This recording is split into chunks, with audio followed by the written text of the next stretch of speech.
పురాణాలు వేదాలకు భారతదేశం పుట్టినిల్లు. అనేక సాంప్రదాయాలకు ఆచారాలకు నిలయం. ప్రపంచంలో ఎక్కడా లేని విధంగా భిన్న సంస్కృతులు మన భారతదేశం సొంతం. ఇక ఆలయాలకు చెప్పక్కర్లేదు. ముఖ్యంగా తమిళనాడులోని దేవాలయాలకు ఎన్నో ప్రత్యేకతలు ఉన్నాయి. వాటిలో ఒకటి చెన్నైలోని కాళికాదేవి ఆలయం. తమిళనాడు రాజధాని చెన్నై తంబుచెట్టి వీధిలోని ప్యారిస్ కార్నర్ ప్రాంతంలో కొలువున్న కాళికాదేవి శివపరమాత్మ కమటేశ్వరునిగా పూజలు అందుకుంటున్నారు.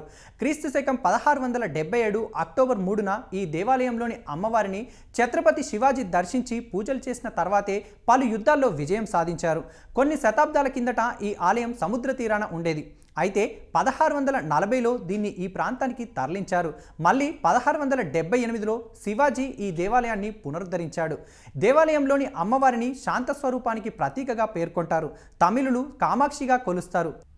ఇందులో మహావిష్ణువు, కాలభైరవుడు, దక్షిణామూర్తి, నవగ్రహాలతో పాటు అగస్త్యుడు, అంగీరస మహర్షి విగ్రహాలు కూడా ఉన్నాయి.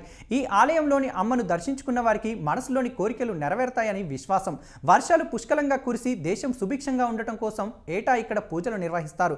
ఏటా మే మొదటి వారంలో కాళీ కంబాల్ అభిషేకం పేరుతో వర్షాల కోసం పూజలు నిర్వహించడం 1985 నుంచి ఆనవాయితీగా వస్తుంది.